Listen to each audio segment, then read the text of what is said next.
jadi tekan kerusakan di jero ewa gua gitu. Berbagai sektor di Indonesia lamun nyaho. Insyaallah karim.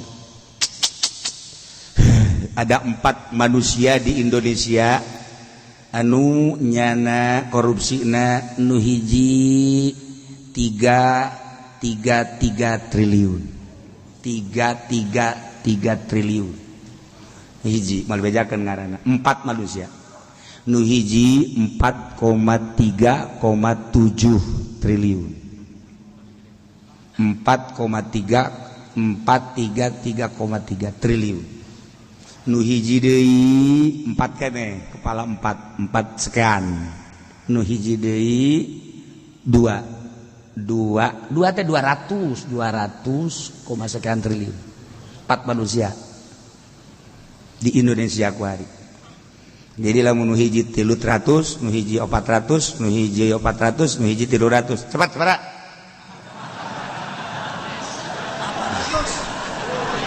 Kuyang ngomong anak buah teh. Triliun. Urang neuleuh ka handap. Set tukang beca. Ngagoes. Geus ngagoes haju dihutang mayarna. Cak tukang beca peujit ya aing.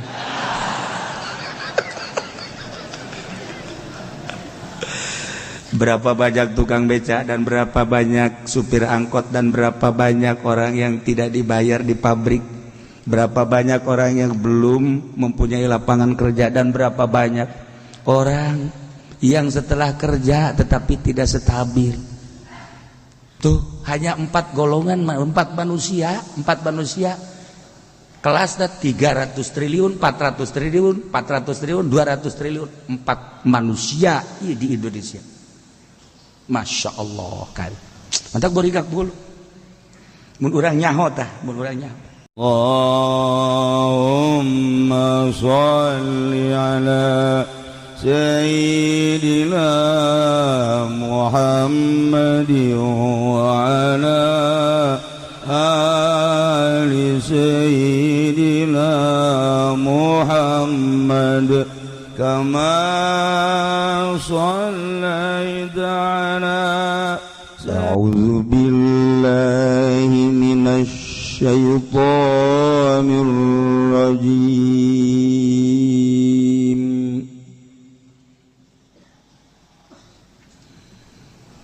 Ma kana lil musyrikin ya'muru masajidallah syahidin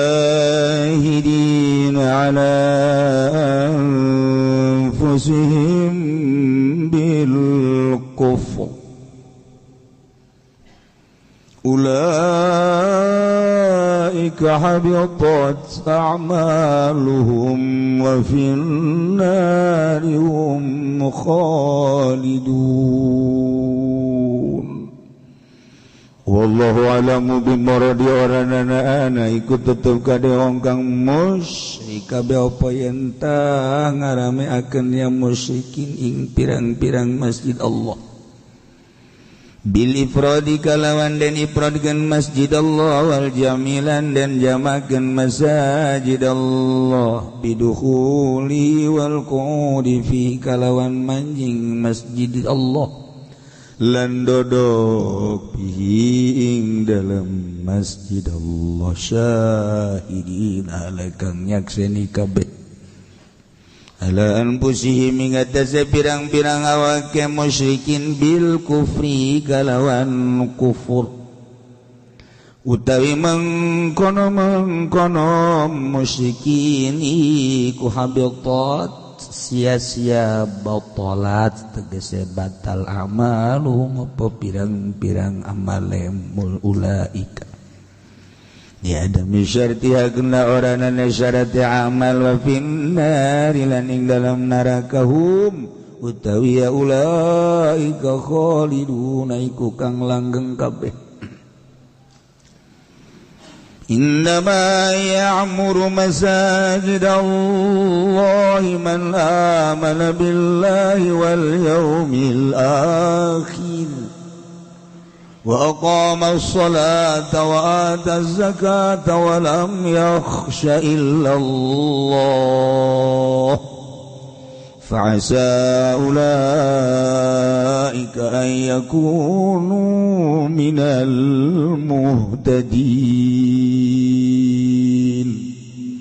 Allahu a'lamu bimuradi. Innama ya'muru ing pasti dengar rameaken ngabangun masjid Allah ing pirang-pirang masjid Allah sapawong kang imankeun ya maning Allah lan ing didagang akhir.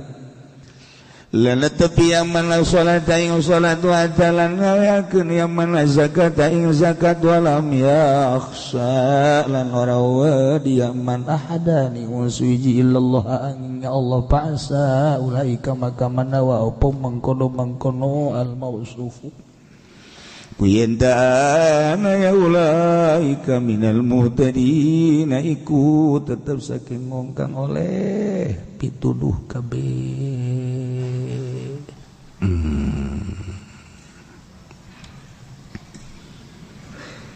Ayat ieu rek ngabahas tentang ngabangun masjid. Di Islam aya sarana ibadah anu khusus ialah masjid. Ngabogaan keistimewaan khusus masjid. Ketika masjid dibangun semen anu akur, bata anu akur, kesik anu akur, jeung pembangunan anu sejen. Bata dibangun ka masjid eta, ka kantor eta, ka nightclub ge eta ken. Kesik dibangun ka masjid kesik kos kitu, ka kantor kos kitu, ka bar ge kos kitu ken. Kitu keneh semen merekna alalakur tapi geus jadina berbeda fungsina, tur berbeda nilai-nilaina. Di mana orang ngabangun bar, insyaallah engke aya timbanganana di akhir. Lumayan jang sanaraka-naraka. Ketika orang ngabangun gereja sarua nu tanda tanganna bakal engke kababawa ka ditu anu nyumbang gitu keneh. Membangun kantor gitu kene sarua bae. Nu ngabangun masjid, masya Allah, bakal dibawa hiber ke ku masjid. Oh, haju deui beda masjid, teu meunang sambarangan. Urang ngomong di masjid teh beda jeung ngomong di kantor, beda jeung urang ubral-obrol di desa, beda jeung urang ubral-obrol di imah, beda jeung urang ubral-obrol di bar, di hotel. Di masjid mah aya ketentuanana ceuk Kangjeng Nabi al haditsu fil masjid yaqulul hasanati kama taqulul bahima al hasisa. Ngobrol di masjid obrolan eta adalah ngalenyapkeun kabagusan-kabagusan urang, ludes kabagusan urang, percis sakumaha embe kebo sapi ngadaharan jukut bae. Ngobrol di masjid. Ngobrol di masjid. Dengekeun ku jeuli sia. Sia teh sok obrol di masjid. Tah. Wa hadzal hadits fil haditsil mubah. Obrolan ieu kakaratnya dina obrolan anu sekedar mubah. Fama zannuka bil muharram, kumaha lamun obrol tentang nu diharamkeun. Geus tah mah lain kos didaharan ku hewan tah mah kabeulem tah mah.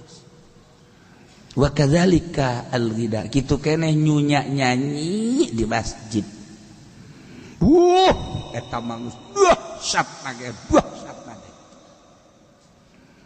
bari mah kapan aya nu ceramah mau organ ka masjid sia anu ngondangna tolol kabehan masa di masjid muludan make organ tarante geus geus kitu mah geus kemun aya rantena gede jeung nu ngondang-ngondangna rante nah naonan masjid baboga ketentuan al haditsu fil masjid yakulul hasanat kama takulul bahima al hashish ulah sembarangan besi kekuk sabab sakitu urang di akhirat cilaka bahaya masyaallah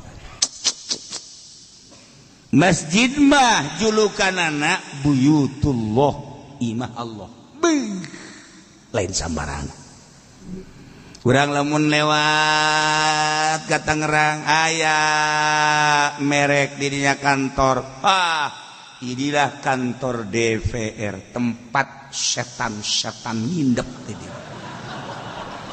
eta tempat DPR kasurupan maksudnya liwat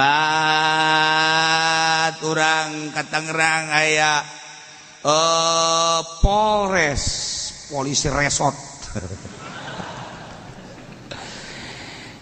wah eta bang geus teu bisa dicaritakeun sira geus teu bisa dicaritakeun lamun ente nyaho jejeroanana aduh masyaallah masyaallah masyaallah masyaallah masyaallah masyaallah masyaallah masyaallah masyaallah masyaallah masyaallah masyaallah masyaallah kos nu hareueuh kadeulina teh kos nu hareueuh di jerona muringkak bulu polisi satu sisi orang butuh yang penegak hukum di sisi lain tanyakan coba ke polisi coba tanyakan lu bener nanya anak mantak geus jadi polisi kabeh jadi sampah masyarakat jelema urut polisi hampir 99,9,9,9 sampah masyarakat hampir kabeh coba deh lagi di Garut ambualayah teh polisi di Garut jadi sampah masyarakat di Bandung diurang sarua bae sebab jana kehirupna baheula kos kitu nyekelan hukum tapi ternyata melecehkan hukum polisi kecuali polisi nu sok ngaji ka dieu henteu tawa beda tawa beda bagus tawa keur ngaji mah di luar henteu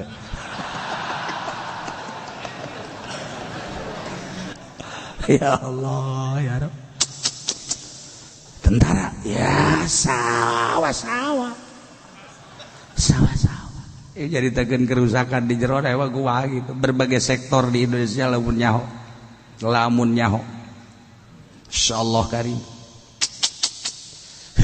ada 4 manusia di Indonesia anu nyana korupsina nu hiji 3 triliun 3 triliun hiji mal bejakeun ngaranna 4 manusia nu hiji 4,3,7 triliun 4,3 triliun nu hiji deui 4 keneh kepala 4 sekian nu hiji deui 2 teh 200 sekian triliun 4 manusia di Indonesia ku hari jadi lamun nu hiji 300 nu hiji 400 nu hiji 400 nu hiji 300 cepat para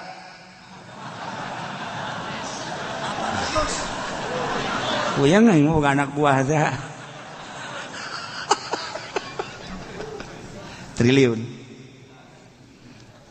urang neuleuh ka handap set tukang beca ngagoes geus ngagoes haju dihutang mayarna cak tukang beca peujit ya aing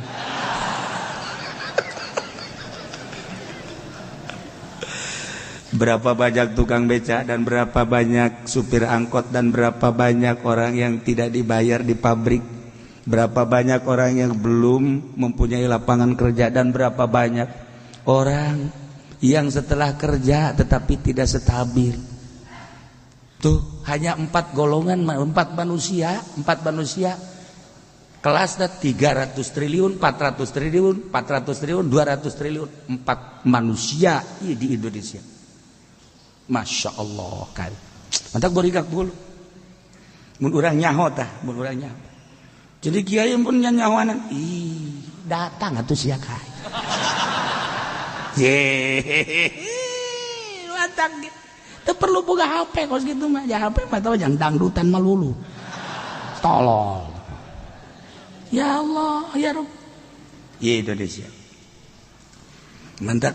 Orang neule jelema gagah turun di mobil mewah. Seorang pejabat. Hati nyeri asa diturihan. Ya Allah. Hati asa diturihan. Neule rakyat coba. Neule nyana. Masya Allah karim. Lagu kubahannya hirup di Indonesia. Neule rakyat orang. Oh, Masya Allah karim. Keur pembahasan di DPR sih gadunya. Tapi ditinggali coba kasus-kasus modal itu. Di luar kasus anu kuari keur dilaksanakeun si eta. Ya kumaha coba ayo duit Indonesia. Iya.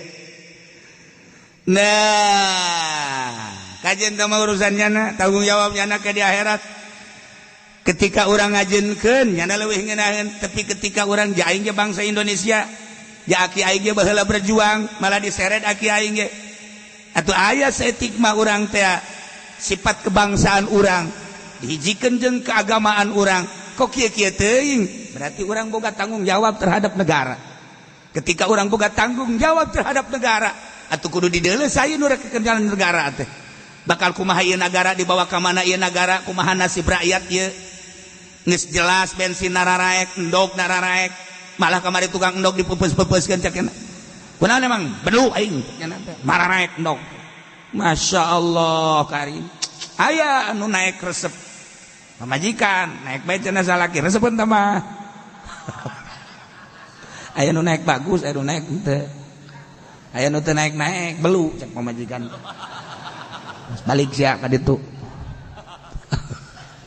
iya masjid ya masjid buyutullah imah Allah mantap cek Kangjeng Nabi man tawaddaa fi baitihi tsumma atal masjidah fa huwa zairullah taala sajelema nu ngalawudu di imah terus datang ke masjid eta berarti endek ziarah ka Gusti Allah masyaallah karim sedangkeun wa hakun alal mazur ayyukrimaz zair berhak bagi nu dizarahan ngamulyakeun ka nu zarah urang geus dipapak begitu urang ngalawudu di imah kemudian ka masjid deuk salat duha Gusti Allah geus mapakeun weh masyaallah dimulyakeun ku Gusti Allah dibukakeun lawang hate urang ketika urang salat dihormat ku Gusti Allah ya Allah ya Rabbi ieu masjid lain sambarang mantap lamun urang di Madinah ka Kuba bagusna pas Sabtu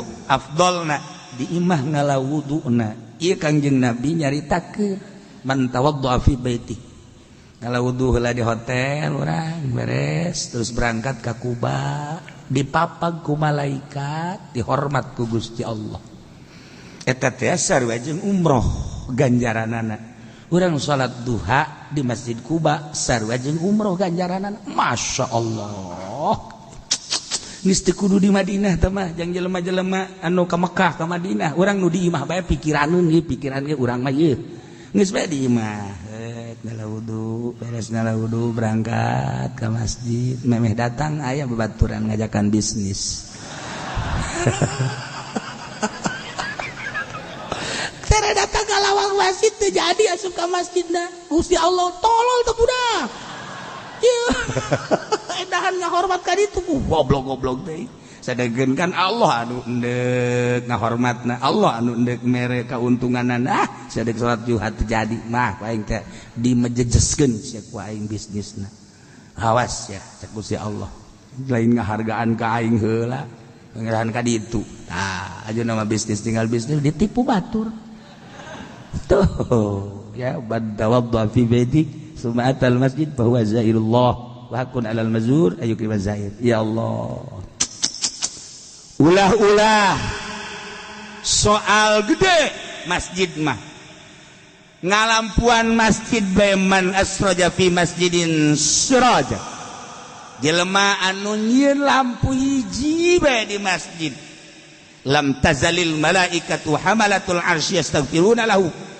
teureun-eureun malaikat jeung malaikat hamalatul arsy terus memang mentakeun hampura ta ka jelema nu ngahurungkeun nu nyieun anu neundeunan lampu di masjid madam fi dzalikal masjid satungtung eta lampuna aya keneh di masjid Bararoe kemudian kurang ditendenan lampu cadok baheula mah belah nama lampu tempel warima zaman listrik wah ieu listrik parem teu bebeja deui geus langsung we diganti kurang tak masyaallah eta malaikat hamalatul arsy terus besar tungtung lampu caang keneh mamang mentakeun hampura bae ka jelema eta ih wong masjid mah kumaha gitu ya Allah ulah eta geus di masjid mah ulah eta lah sami tu Rasulullah sallallahu alaihi wasallam akhrajul qumama minal masjid muhurul huril ain aya plastik letik di jero masjid kurang dicokot wah ieu sampah ye lah sapira urang es bonbon doang terus kurang disampah diasupkeun ka kantong urang atau diasupkeun ka tempat sampah eta teh horenganan mas kawin bidadari ya Allah ya Rabbi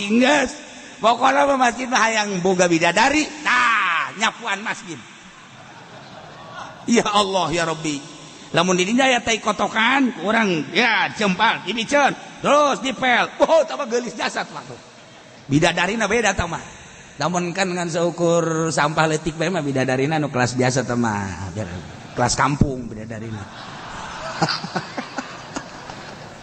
ayo bidadarina puara ieu mah udah tangga urang nyapuan nepel di masjid aduh asal ulah yang dibayar deui batal ini mah ikhlas lillahi ta'ala muhurul huril ain eta adalah mas kawin bidadari untuk lamun aya jelema nangtung ceng tah sampah tah picen tah rugi eta nu nita tolol lain nyana nu kawin jeung bidadari enan itu goblok kuduna mah sia naon dia indek sasapu awas aing kabeh aing pokona mah geus ulah aya sararian kuduna kan kitu kuduna ieu mah ceng sapuan ceng itu mere bidadari tolol teh budak ya Allah ya urang ngalueun teh dempok ka jerona teh kos kitu eta aduh atau babagi sia nyapuan ti ka dieu aing ayo engke bidadarina hiji kurang bagi dua emangna cek cenah bidadari kos si mbak dikontrakan kos eueuh deui bae tetep bae dibagi ku Gusti Allah aduh nah kunaon ieu saking mulyana masjid ngomong teu meunang sambarangan di masjid dipakena jang ibadah ka Gusti Allah ngalampuan masjid dipangmentakeun hampura ku malaikat Masya Allah ngabersihan masjid eta adalah mas kawin bidadari ya Allah ya Rabb ialah masjid man bana baitan yubadullah fih banallahu baitan fil jannah saya jelema nu ngabangun suatu bangunan paranti ibadah ka Gusti Allah yane masjid bakal dibere istana ku Gusti Allah di surga masjid balai lalagaan kuari mah Gusti Allah tedek ngajelaskeun tentang kakuduan saha nu kudu ngabangun masjid teh nu sakitu poharana eta ganjaran ngabangun masjid teh loba jelema anu ibadahna nu lain nu kurang bagus tapi ketika nyana ngabangun masjid bisa salamet jaga di akhirat ku bangunan-bangunan nyana lantaran nu mantak nyalametkeun nyana salamet di akhirat bisa nyalametkeun batur kunyana dibangun eta masjid teh kemudian jelema arar ibadah kan di dinya teh ngarasa sejuk ngarasa tiis wasilah urang ngabangun masjid batur bisa sarolat ibadah ka Gusti Allah malaikat kararumpul di dinya kapan ngara roblol be jelema teh ara ibadah di dieu na ngabangun saha ieu masjid cak malaikat teh ternyata na ngabangun pa anu beuh eta langsung malaikat tertuju ka jelema nu ngabangunna mantak ke di akhirat teh dibantuan ku malaikat Gusti jelema ieu mah nu ngabangun masjid ngawasilahan jelema anu ara ibadah ka Gusti jelema bisa hararusu ibadah ka Gusti abdi saksina nah langsungkeun ka sorga permintaan malaikat ya Allah ya Rabb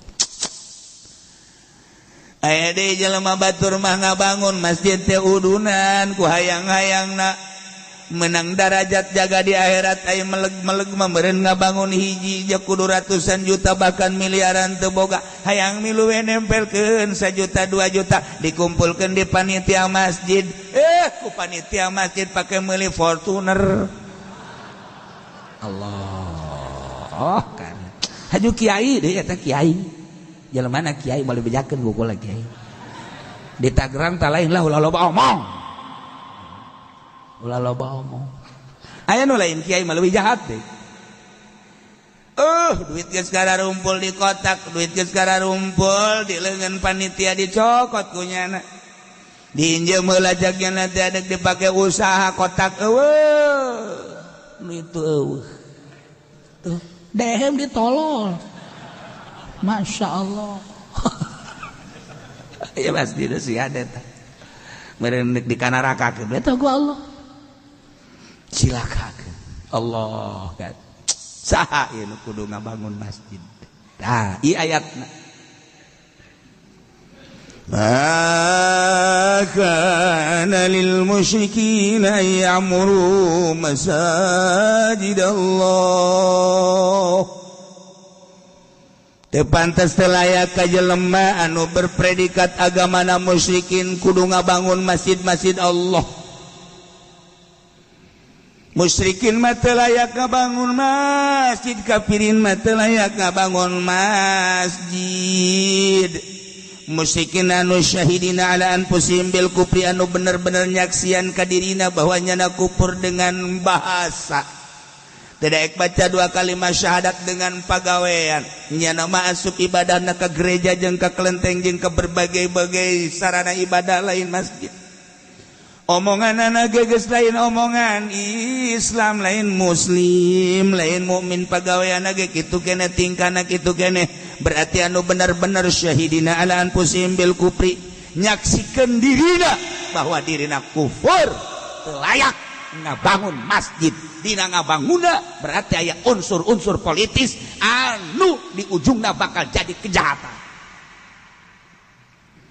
Kristen layak ngabangun masjid Muslim ulah menta dibangunkeun ku Kristen mukmin ulah menta dibangunkeun ka Katolik mukmin ulah menta dibangunkeun ka Yahudi mukmin ulah menta dibangunkeun ka Konghucu Buddha dan lain-lain sebagainya mukmin baik kafir urusanana engke bakal bahaya Allah geus ngajelaskeun maka lil musyrikin ayamuru masajidallah teu layak sama sekali bagi jalma musyrik kudu ngaramekeun masjid Allah ngabangun masjid Allah musyrik dan syahidina ala anfusihim bil kufri benar-benar kufur nyana benar-benar Katolik nyana benar-benar Kristen nyana benar-benar Protestan nyana benar-benar Hindu Buddha dan lain sebagainya teu meunang ngabangun masjid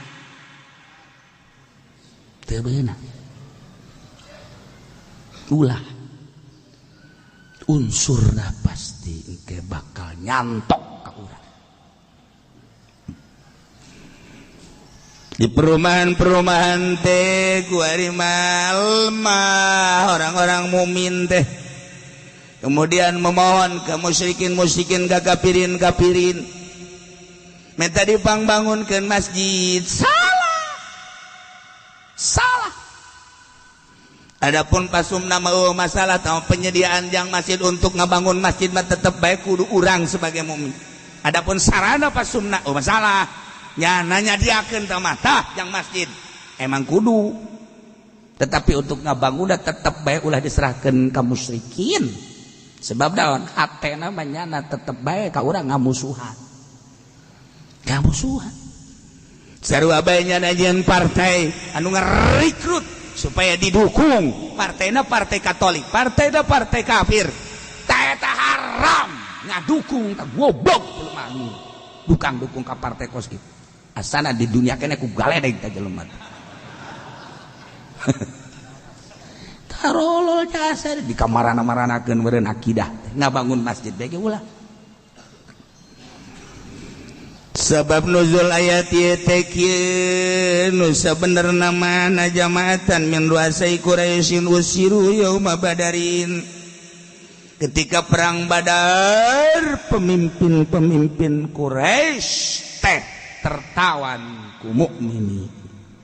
Di antara pemimpin Quraisy do tertawan adalah paman Kangjeng Nabi Muhammad sallallahu alaihi wasallam nu ngaran Abbas. Can asup Islam saat eta. Allah karim. Abbas bin Abdul Muttalib. Ya Allah. Kangjeng Nabi boga bapak ramakna ku anjeun namina Abdullah bin Abdul Muttalib.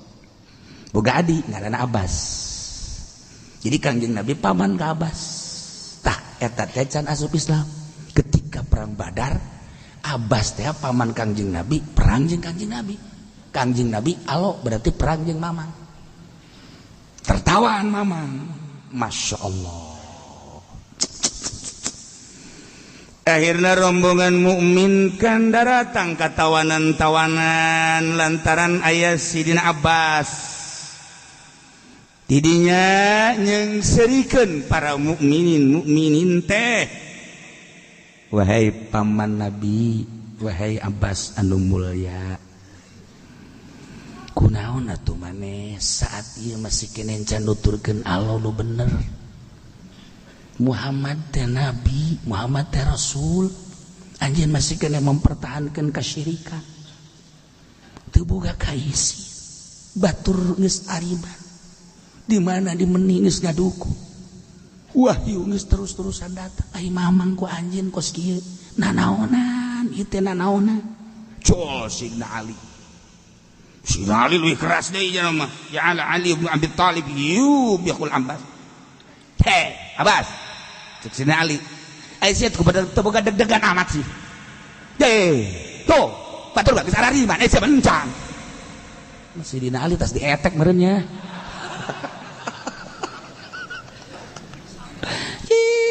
Si godon kitu teuing atuh deuleu batur geus ararima perang ge ka sorga isya nu paeh parang sana atuh kunaon merangan Allah maneh mah Muhammad geus sia di perangan heuh sia qoti aturahmi pegat jeung dulur nanaonan cek Sidina Ali diisin-isin Sidina Abbas cek Abbas malakum tadhkuruna masawiyana wa taktumuna mahasinan. Maneh kunaon sih deuleu kula teh nu gorengna bae. Deuleu atuh nu bagusna. Lamun deuleu nu gorengna bae pasti maneh nyarekanan ka kaula jeung ngisin-ngisin ka kaula. Deuleu atuh nu bagusna. Jelema mah kudu boga pertimbangan. Ulah melihat sebelah mata, nu gorengna bahas, nu bagusna bahas. Engke coba lobaan kabagusan apa lobaan kagorengan. Ulah waka osok haju nyararekanan ngisin-ngisin. Cek Sidina Ali emang naon bagus maneh? Ali.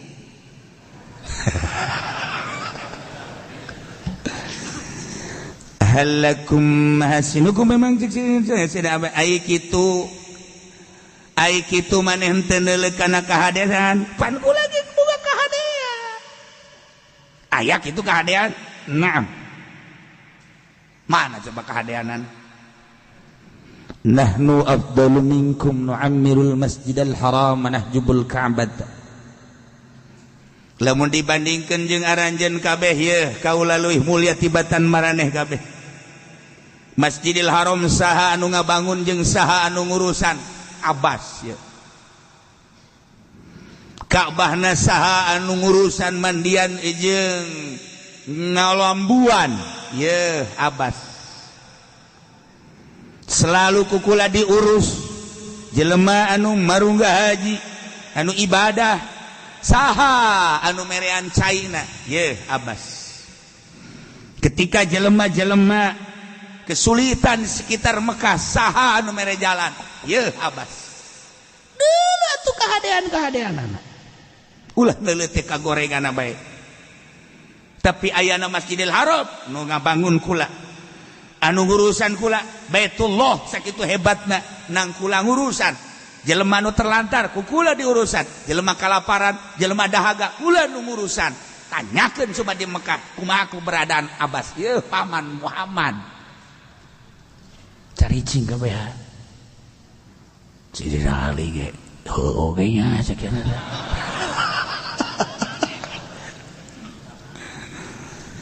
Tapi ternyata horenganan ucapan Abbas kos kitu teh henteu sambarangan diperhatikeun ku Kangjeng Nabi.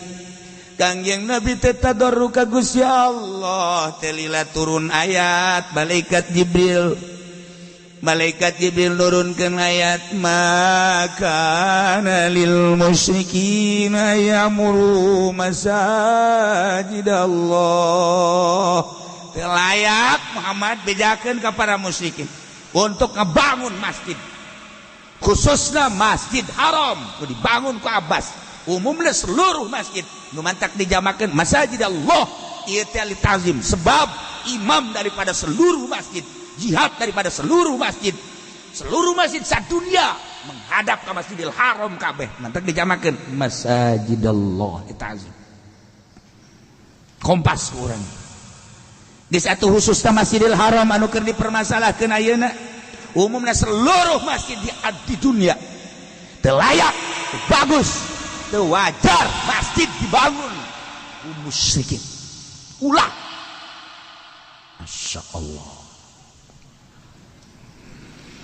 Andai kata terjadi ngabangun Masjidil Haram model ku Sidina Abbas meme asup Islam atau masjid-masjid anu lain dibangun ku para musyrikin ku para kafirin kumaha engke di akhiratna apakah aya ganjaran ulaika habitat a'maluhum. Musyrikin anu ngabangun masjid khususna Abbas ngabangun Masjidil Haram anu bener-bener menguasai tentang haram jeung Baitullah na umum nama tu kabehan di saantero negara dibangun kunyana habitat a'maluhum sia-sia amalna kunaon emang sebab kuncina ngamal kudu iman ka Allah li adami syartiyat teu aya syarat amal sebabnya na kufur hanya sebatas untuk dilihat bahwa nyana bagus hanya sebatas berarti toleran anu luar biasa. Ternyata agama Kristen teh toleransinya tinggi bisa ngabangun masjid. Ternyata orang Buddha teh hebat toleransinya. Aya kebersamaan jeung urang teh. Urangna bae ieu anu lemah teh.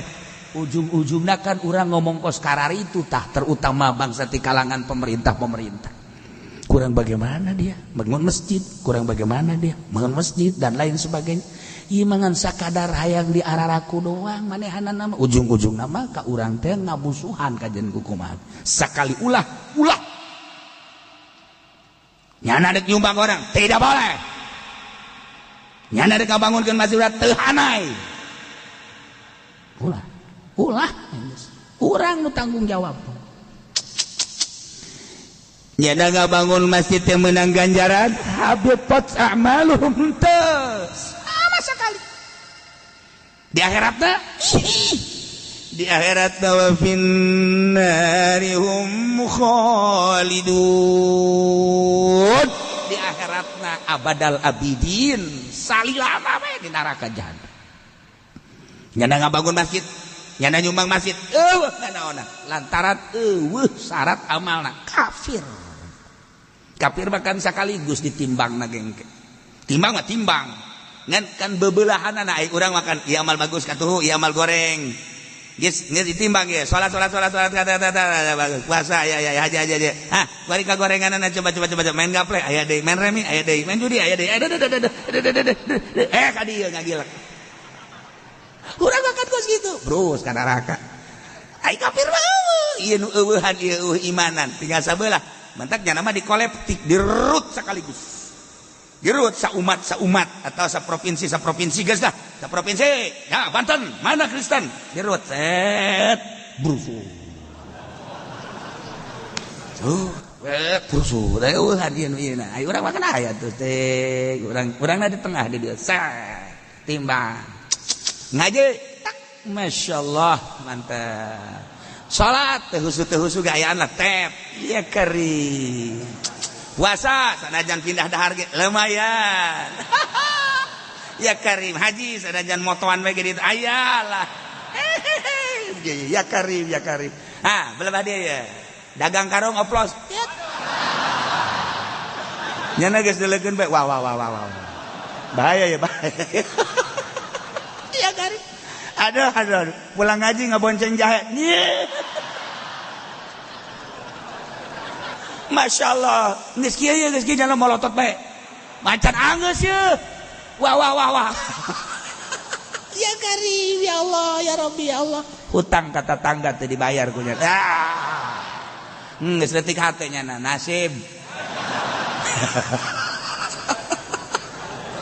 miring kan dia nah dia diberitakan kan ku malaikat nama Haji Supende ternyata lebih banyak jahatnya dibandingkan dengan bagusnya. Keputusan malaikat Zabaniyah harus dirantai dan disereng. Waduh. Nyana ge dadah. Aduh, Masya Allah Karim. Ayatnya urang mah gitu. Kafir bener. Ulaika habitat a'malu wa fin narihum khalidun. Kesimpulan nama musyrikin matulah ngabangun masjid telayak tebagus teseyogia bagi kafirin musyrikin anu bebeneran nyana dina kamusyikanana syahidina ala anfusihim bil kufri anu bener-bener ja omonganana ge omongan kafir pagawean ge pagawean kafir tingkahna ge tingkah kafir telayak cek Gusti Allah ngabangun masjid artina sebab gak bangun masjid lan sekadar wujud masjidna aya derajat-derajat tersendiri nu mantak teu meunang apalagi musyrikin jeung kafirin non muslim ngabangun masjid titik nu kudu ngabangun masjid main nama ya'muru masajid Allah taya liana nu kudu ngaramekeun masjid ialah jelema anu man amana billahi nu iman ka Allah dua wal yaumil akhir nu iman ka poe akhir tilu wa aqama shalah anu sok ngalaksanakeun salat opat wa ataz zakah anu sok ngalaksanakeun ngaluarkeun zakat lima wa lam yakhsha illallah nu teu boga karempan jeung kasieun kecuali ka Gusti Allah subhanahu urang tanu ngabangun masjid bahasa lagi innama ya'muru wa adawatul qasi illa innama atau la taqdimun ieu bahasa mun geus make innama berarti pasti qasar jadi gak bangun masjid baula diserahkeun ka kafirin ka musyrikin ka non muslim saha nu kudu bangun masjid layakna jelema nu kasifatan kulima hiji man amana billah nu iman ka Allah nitah nyieun masjidna Allah urangna iman ka Allah haju ngabangun masjid mantap nyambung berarti ketika kafir ngabangun masjid teu iman ka Allah sedangkan paranti ibadah ka Allah atuh teu nyambung berarti aya unsur lain anu urang bakal eleh nomor kedua wal yaumil akhir sebab dampak ieu masjid bakal engke kapanggih di akhirat iman orang ke yaumil akhir ngabangun orang masjid nyambung atuh engke di akhirat masjid bakal dijieunkeun perahu kapal yang nyalametkeun umat-umat anu cilaka tilu wa qoma shalah emang paranti salat masjid mah jang naon atuh dibangun ge haju leuleungan mah teu dipake salat jang salat urang ngabangun masjid kemudian datang jelema ka masjid ya Allah ya Rabbi bangga urang masyaallah karim kunaon banggana aya keramik kurangan di dinya masyaallah aing pernah 10 meter ngahutang ka mati acan dibayar gua di ge tah eta aya satu kebanggaan aqamah shalah obat wa atas zakat lantaran biasa nak baheula zakat teh ditampung di masjid kemudian fakir miskin datang sebar-sebarkeun kan di masjid fungsina jang syiar agama atas zakat mata dibuat di Al-Qur'an jeung walam yakhsha illallah teu boga kasieun jeung karempan kecuali ka Allah lillahi ta'ala. Ulah aya unsur-unsur selain daripada Allah. Urang makan loba kasieun. Sia bangun aku nan ngagantar aya atasan aing teu bagus. Sia kunaon eta ngabangun. Waduh dititah ku komandan aing teu bagus.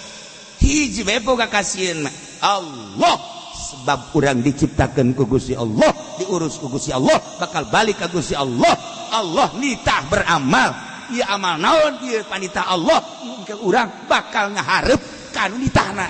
Sieun aing mah lantaran amanah ya diberi amanah ta ilmu dipake naon sia ta ilmu sia diberi amanah ta umur dipake naon ta sia umur sia diberi amanah ta dunia dipake naon ta dunia emang urang moal dihitung sabaraha taun aing mere umur ka sia salila sia pemuda datang ka payah teh sabaraha taun digunakeun naon ku sia umur sia tah eta tah nu bakal urang bakal ditanya aing mere dunia ka sia dunia sia teh nu aing tapi dititipkeun ka sia dipake naon ku sia ayo ayat tulisan-tulisan anak kita tanu pakai kasieun ayo diberi ilmu sia ku aing kurang kumaha aing mere ilmu ka sia digunakeun pakai naon salila hirup ilmu sia teh amanah eta teh ti aing teh disampaikeun jeung unsur penyampaian kumaha ayo coba masyaallah lamun urang ke ditanya ke di hareupeun Allah kumaha walam yakhsha illallah kasieun kecuali Allah hiji bae di dunia paling ditembak di dunia paling ge di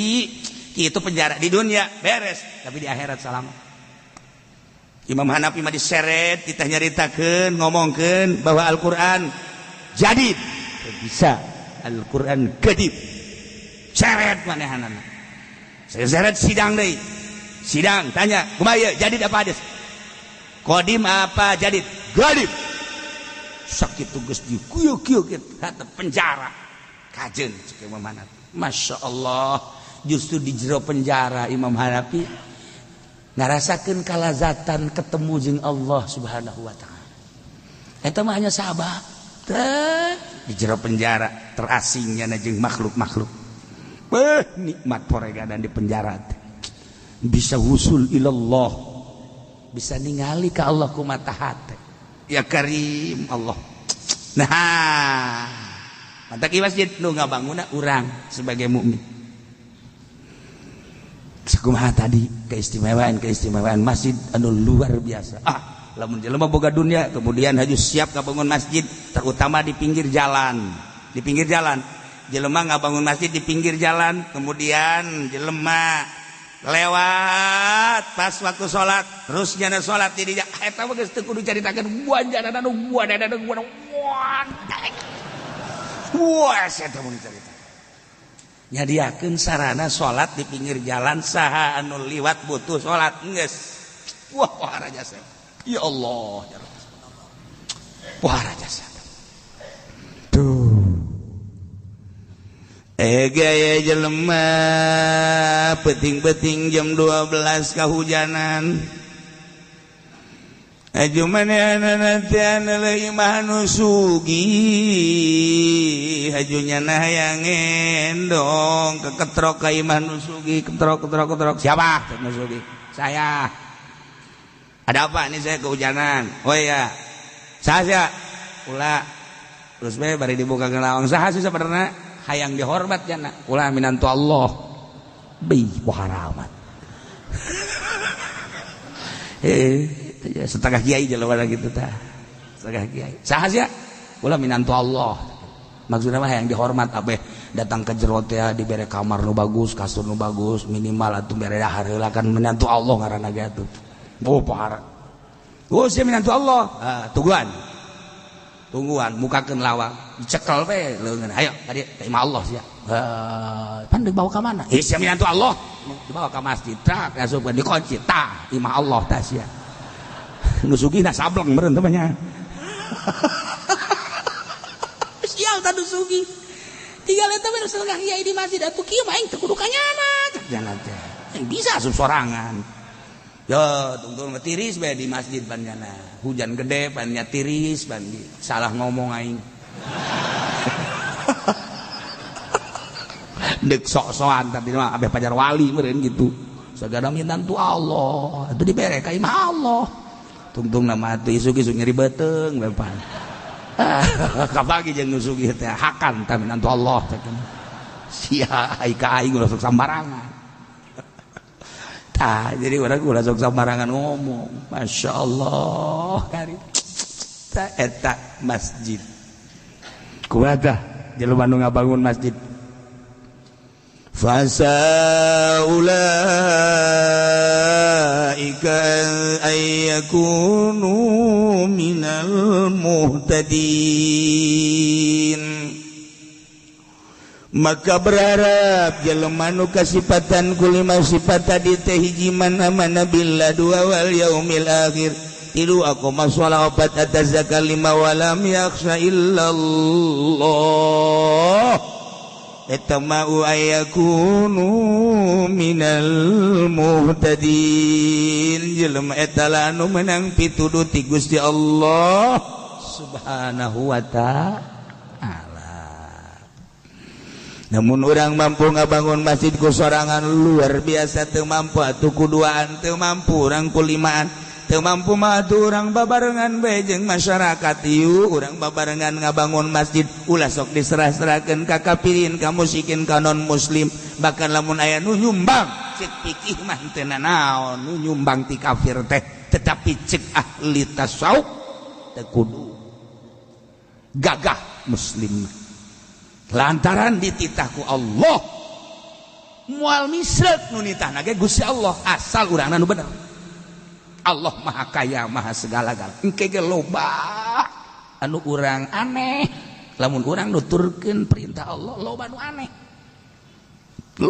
ge bakal lamun urang teu nuturkeun perintah Allah kara bangsa cupet Allah nu nitah tuh yen masjid dititah ku Gusti Allah. Ayo geus. Huhuluan ku urang lamun urang jadi tokoh masyarakat. Tangon. Urang ulah sok hayang. Ulah sok hayang. Ulah sok ieu duit kumpul dipake heula usaha. Tah eta nu kosok arah itu teh. Sababaraha panitia masjid anu haju maot panitia masjidna ternyata anakna dararatan ka imah aya tulisanana ieu abah teh jadi panitia masjid. Iya duit masjid di dahar kunyana cenah kiai teu nyaho ka mana ngaleosna jumlahna aya 150 sekian juta kumaha cenah teu kiai ganti waduh cenah kiai ganti duit dari mana aya kene sawana tahu aya jual ganti karunya nyana di jero di jero kuburan ya Allah Ede jelema anu ngahutang ti panitia masjid ai panitiana mah henteu ngan dihutang ku babaturanana dipake usaha aju teu dibayar teu kumaha cenah kiai teu kumaha bayar gitu kiai mah cenah ngeunah bayar atuh kami jang mayar terserah sia ieu cenah kumaha ulah kumaha atuh kitu bahaya guys dibayar atuh eta duit masjid. Masya Allah, ada si gade. Loba jasa kasus-kasus masjid. Aya deui ustadna nun teu daekeun diganti manitian masjid. Pokona salila aing hirup masjid mah ieu mah dikontrak ku aing bae. Di urusan mah teu jan teu ieu duit mah ngalir bae di masyarakat diberitakeun teu naon teu ulah loba omong pokona mah sia mah hayu bae deuk jariah mah jariah bae geus kumaha aing bae gorenganan dileg-legan alabatan orai karung eta aya di nu kos kitu eta carita masjid mah aya eta nu kos kitu goreng ngaji jeleumana Wah cenah kieu cok nyaho bae kadeleuk wae. Ulah hudang ulah tenang. Nyanyian ku batur tuh sia. Masjid ya Allah ya. Geus bogo teh anu maca khotbah yang dibayar mah teh tololna ge tololna deui ti tolol teh masih 5 kilo ka ditu. Cenah kiai tinggal kiai bonya khutbah mapan salat Jumat teh mah tuh kok hayang dibayar. Kecuali adzan mah masalah tah hayang dibayar ge. Tapi ai khutbah mah tuh ulah. Masyaallah kari. Do cerita mah Ki Uci mah teu nyahoan coretna. Bawa ka dieu kusnya kitabna nu mana? Ayo coba khotib kudu dibayar. Ayo coba ka dieu. Soekeun sungut sia kudu sia. Heran aing mah. Engke mah nya salat lohor ge hayang dibayar. Asar magrib pangmayarkeun aing. Geus mending ngasupkeun kunclungkeun ka sumur pareu mabak cor.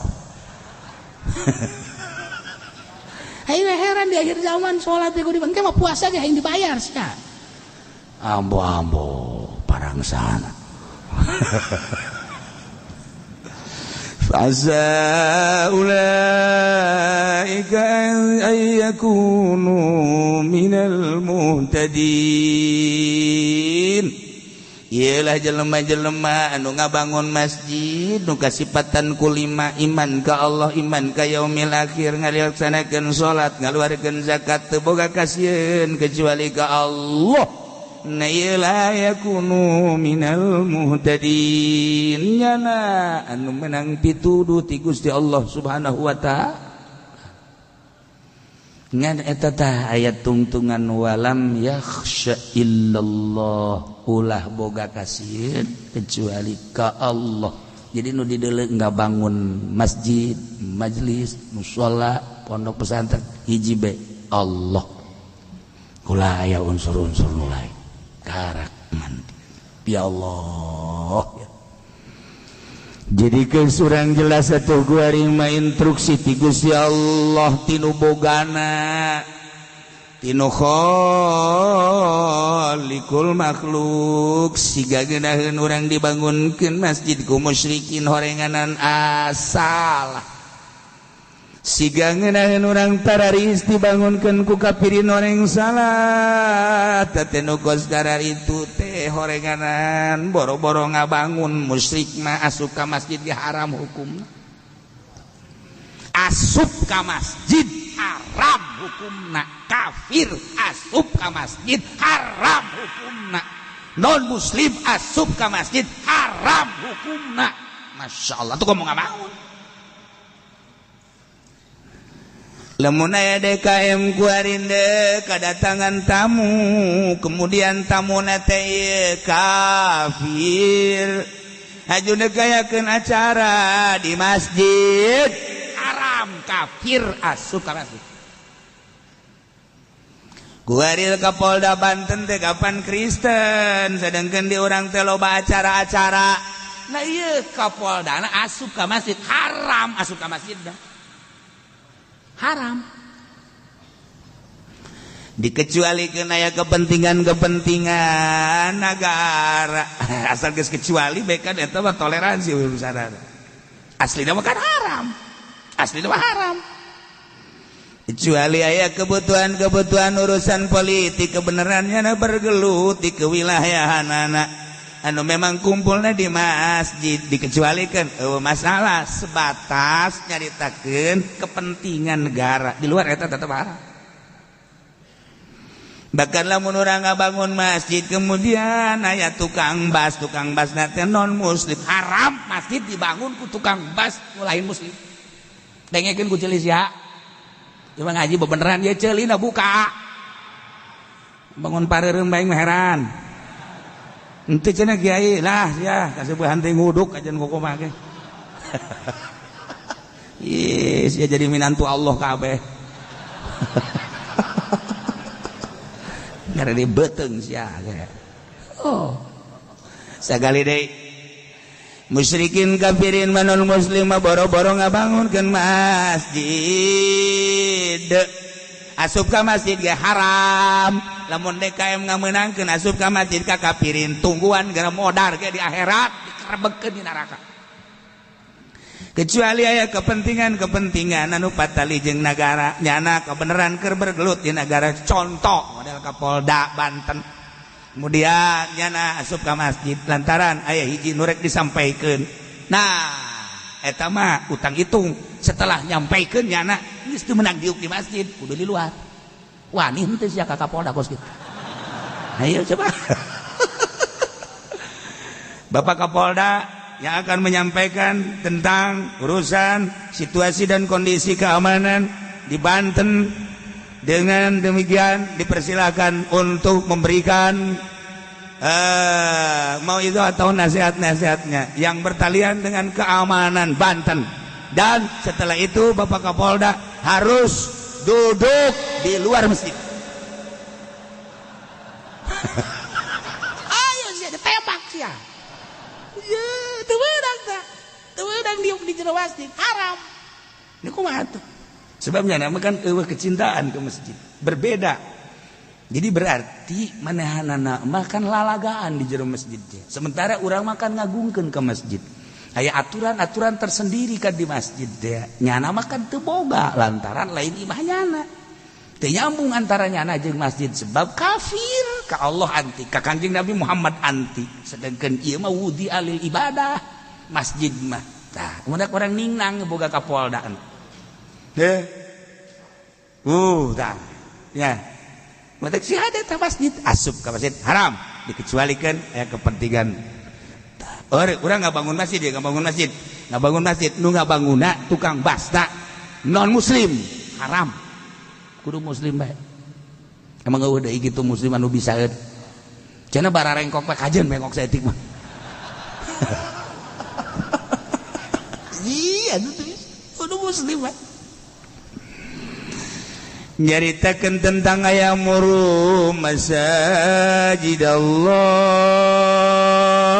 innama ya'muru masajid Allah takmir berarti kan ngabangun masjid teh aya dua hiji ngabangun hisiah nomor kedua ngabangun ma'nawiyah ngabangun hisiah mah ngabangun secara finansial secara bukti secara ngabangun fisik eta ngaranna hisiah ngabangun masjid atawa islah renovasi masjid patali jeung pembangunan masjid ngaranna hisiah asup ka dieu innama ya'muru masajidallah patali jeung fisik masjid mulai dibangun pondasi sampai selesai atau renovasi atau tazid memperbaiki mapayasan masjid sarua eta ge termasuk hisiah kaca-kacana ku urang diganti eta hisiah ngaranna oh iya disbangna geus teu layak diganti ku urang oh iya lawangna tah eta atau iya dipoles deui ku urang teh hisiah mulai tina ngabangun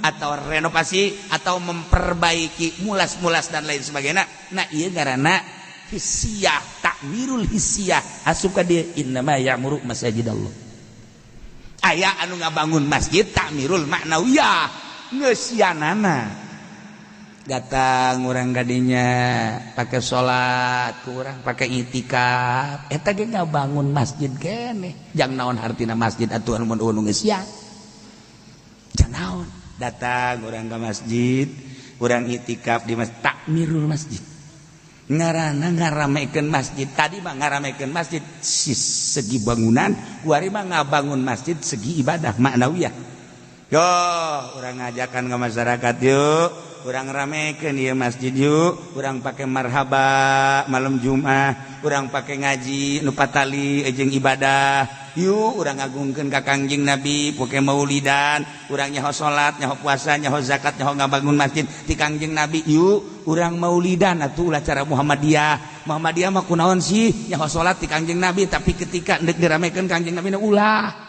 nadaonan urang nyaho ka Allah ti Kangjeng Nabi wajarlah urang agungkeun ieu Kangjeng Nabi yuk nyarokot apem sering hiji ayo guys pokoknya mah dat ditampung ku panitia dibawa ke imah panitia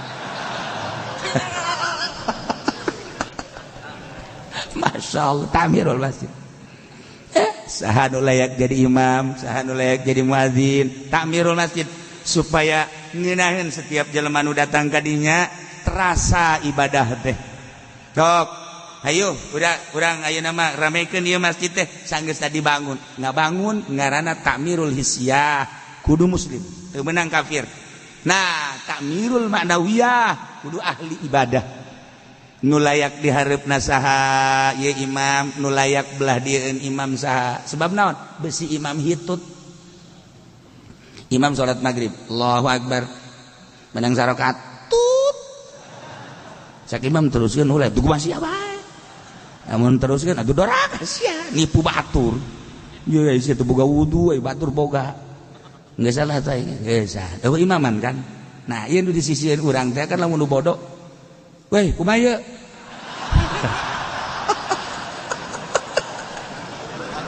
culak cileuk coba ge lamun nu dirutukan mah da haji pendek kabeh kan bingung nya na mana yang salat masing-masing wah do instruksinya na kudu batal panjenengan teh tapi kan lamun sigrep bae nu di tukangna ustad atawa kiai tut hitut maju ka ustad Bismillahirrahmanirrahim nyahoan kan di tukang weh ganti suara langsung berangkat menang 2 rakaat menang kadua hitut deui nya kan ieu kudu tah ieu nu katilu. Jadi berarti 1 kali sholat maghrib 3 imam.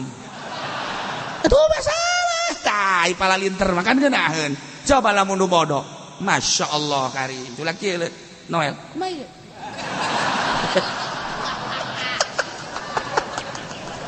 tah ieu mah kumaha deuk gawe jahat. Nu kudu cicing tukangeun imam nu ngarti gitu maksudna.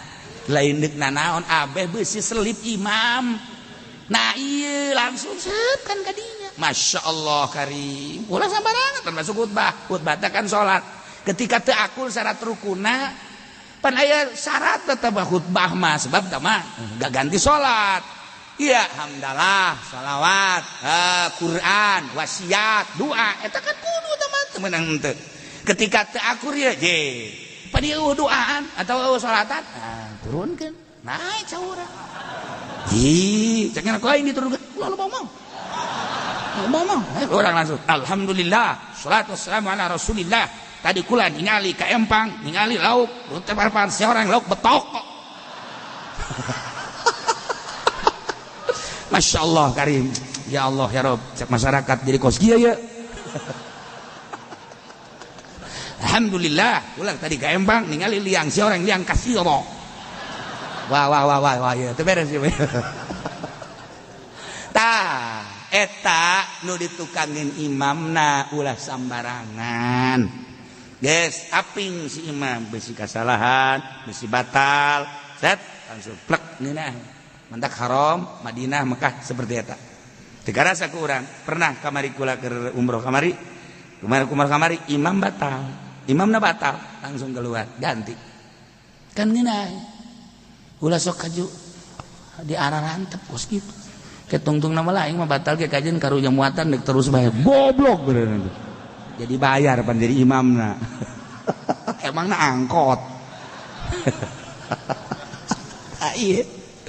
Geus aya tamirul hisyah ngaranna segi pembangunan anak baik ti mimiti pondasi sampai selesai atau renovasi atau tazin atau mapayasan supaya bagus. Nah iya asup kana inna mayamuru masajid Allah tetap kudu man amana billahi wal yaumil akhir wa aqama shalah wa tazakka wa lam yasa illallah.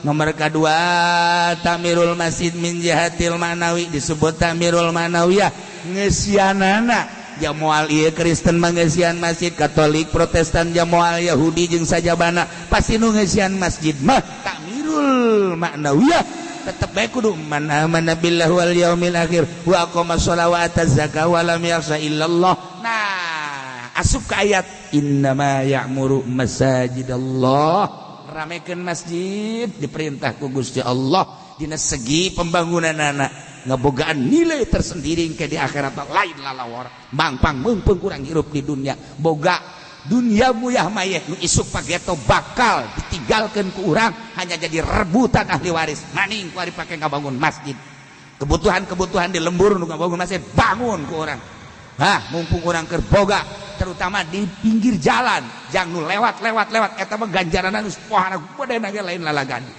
gedena pohara jasa aya tekna dina sahabat nyaritakeun ka Kangjeng wah ya Rasulullah wa hadza fi thariq naam hadza fi thariq berbeda cek Kangjeng Nabi yen ngabangun masjid di jalan jelema teu nyuha teu nyaho neulejam waktu salat di dinya der deui ya Allah teu karasa eta amal ngalir kanu ngabangun tuh ya ngaramekeun masjid urang mantap kula sok sedih teh ge artina di Indonesia sakieu geus pohara jasa digodaan tapi lamun urang pas salat di rest area pinuh mah eta pinuh di Jakarta di toko daun kelapa mangga dua kula keur meuli kaca tak ka ditu pas salat zuhur wah madep cek kula jatuh mah pelayanan nu dihandap teh ya anu susuna gede teh gitu dah ya Allah nyana make eta susuna di kaluar-luarkeun bajuna salat make mau kena beres make mau kena make rok mini deui mah budak bajung asana ya tapi masalah guys eta hebat maksudna hebat jaheu berarti eta kan teman-teman menjana mah keur ngalayanan doang kan beureun di titahna kos kita teh mah kan berarti ka masjid mai antri salat ya Allah ya Rabbi nah ieu di Indonesia mah hese diulah-ulah salat bae di pabrik ge demo hayang nyin masjid encek bingung encek hanya tolol lu sulekelnya sini kenapa bikin mesin hanya sini cek goblok hanya gua di demo tapi di Indonesia bagus kos gitu baik mentak kayak di Polres aya masjid atau ina guru di DPR di negara aya masjid sing rentul di urang mah sakitu ge geus alhamdulillahirabbil alamin para di rest area waktu salat macet tetep bae antri ya Allah ya Rabbi berarti agamais di urang wayana tuh milih presidenan waya agamaan milih DPR na milih partai nan waya agamaan ulah sok sambarangan atuh ai endek-endek ai moal-moal tarolol jasa ieu mah ieu lah ya urang geus jahota tentang pembangunan masjid ulah kabongbro jeung ulah kabita ketika dibangunkeun kaum muslimin kecuali asumna dina perumahan kudu disadiakeun nu ngabangunna tetep muslim teu meunang bangsa kafir ulah muslim bae abeh ngeunaheun dipakeun aj'altu bi siqayatil hajj wallahu a'lam